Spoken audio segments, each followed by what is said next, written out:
Très mûr. Pour les gamets des Rissouts, là. Non, mais c'est des gamets de très anciennes variétés. C'est gamay ou gamay Jourdain? Gamay, ils appellent ça manchot petit grain. C'est une toute petite grappe et il n'y a pas d'élalti. Ils appellent ça manchot petit grain. Il y a une structure tannique là qui est assez massive. Ça fait très argile en bouche, c'est calcaire, c'est très rustique. Ça sent bon, c'est très juteux. J'aime ça. J'aime retrouver le jus de fruits dans le vin au départ. Bon, ça goûte bien ça. C'est bon ça. Ah, ça c'est blanc. Non, mais moi je veux goûter le rouge là.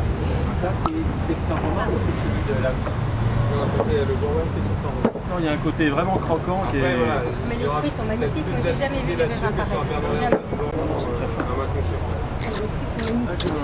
J'ai pas vu un grain qui s'est cueilli. Petite caisse en bois tout aérée, posée sous le pied et pas de pompe, rien, c'est déversé dans la cuve après. Ouais, super ça. Après, le fruit il est maintenu. C'est délicieux. Ça c'est déjà plus. Alors là, Là, on est sur du cépage autochtone, monsieur. Ah, c'est bien ça. Bah, l'autre aussi, hein, parce que celui-là, ce type de cépage dont je vous ai parlé tout à l'heure, on ne le trouve plus en France. Hein. Mais tout ça a été ramené par les Français, sauf celui que vous goûtez là, c'est un vranat, ça veut dire cheval noir. C'est un cépage monténégrin et serbe. mais pas 100%, hein, il y a 50%. C'est plus dur, On garde les mêmes travacides. Hein. Ah bah, Ça, le support il est là. C'est nos goûts à nous. Hein. Moi, j'aime pas les vins mous qui tombent. Je pense que c'est l'acidité qui va faire que le vin est long, hein, surtout quand les vins sont jeunes, qui vont porter les arômes. Ça fait vraiment rustique comme style. Oui. ah, il y a des Mais pas gens qui aiment grossier. bien, il y en a Non, pas. rustique, mais pas grossier.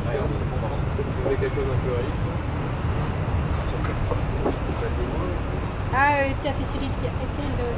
Pardon. Il y a une tension, c'est très joli.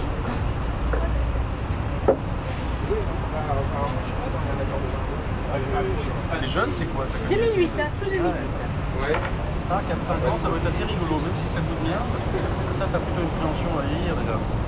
Ah oui, moi je rien qui... Très joli profondeur. J'essaie de le raccrocher à quelque chose. Non, non, c'est pas facile. C'est ni Syrah, Non, c'est un terroir. Oui, C'est un terroir, désolé. On est quand même différemment par rapport. Marquez nous a dit, c'est incroyable, entre le blanc et le rouge, on a les mêmes caractéristiques, les mêmes structures. déjà, il y a cette rusticité, cette tension en bouche et cette minéralité qui est là. Et ce fruit très mûr. Ça, c'est la trave. Ensuite, il y a une vraie maturité. Quasi confite. Hein. Quasi Oui, mais il y a une belle fraîcheur, même du fruit. Et en bouche, c'est tendu, c'est droit. Alors, dernier vin. Bon, alors là, on est plus dans le classique. Hein. Non, là, on est sur du fût. Hein. Oui, j'ai failli mourir. Et là, je prends grand plaisir. J'ai failli mourir. J'ai failli mourir. Non, pendant très longtemps, tous les vins ex-bloc soviétique, on a goûté les horreurs absolues. Il y en a encore, hein, ici. Ah, mais il y en a encore. À Paris, on en trouve. D'accord. Des horreurs. Donc là, ça fait vraiment plaisir de redécouvrir, parce que la culture du berceau traditionnel européen, elle est là. Hein, donc à partir de là, bien évidemment, de regoûter des choses comme ça, avec des cépages autochtones, et avec surtout pas le travers des vins européens surboisés, surextraits, bidouillés, maquillés, œnologisés pour plaire tel gourou, tel Parker, etc. Non, ça c'est du vin normal, quoi, avec des raisins normaux qui ont l'air assez mûrs et avec un terroir qui donne du peps. Le vin en France, c'est 2 siècles après Jésus-Christ. Le berceau traditionnel de l'Europe centrale, c'est plurimillénaire. Donc on est des jeunes vignerons en France par rapport à la culture du berceau traditionnel, l'Égypte, la Grèce, etc. C'est vrai, on est collé à la mode. Les Balkans. Voilà, et les Balkans, bien sûr. Donc, je sais pas, mais bon, voilà, j'ai l'explication du pourquoi du comment. Ce sont visiblement des épris de vin et pas de mercantilisme pinardier. Voilà. C'est le 3e, ça? Ah, faut l'aérer, hein. Mais vous Regardez ce qu'il y a l'aérez, derrière. vous le collez dans une carafe et après ça se...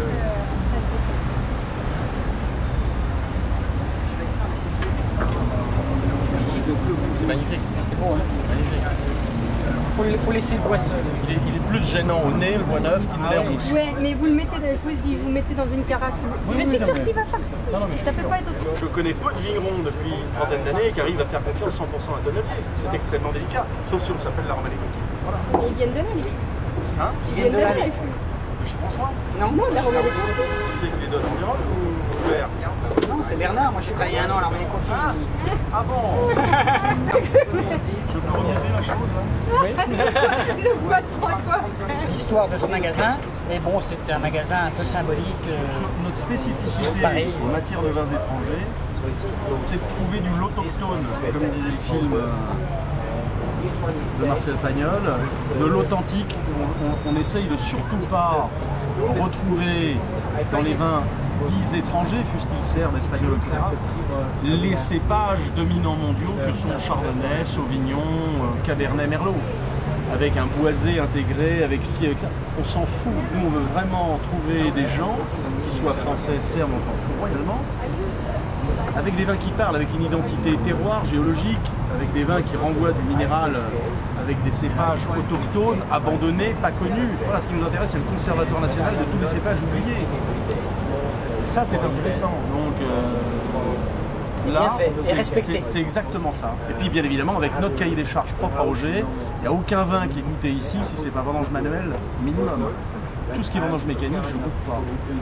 Vendange à la main, travail des sols, pas de désherbage, levure indigène et pas exogène, donc c'est pas de la levure achetée en laboratoire. Et dose de soufre, mais là on rentre dans une mouche à terre pas sectaire, très compliqué, mais des doses de soufre basses ou une existence en vinification et stabilisante à la mise.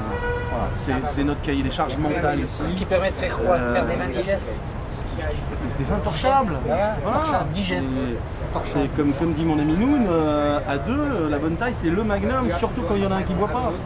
Donc, Allez, on fait des jurons, ça va. Ah oui, on l'a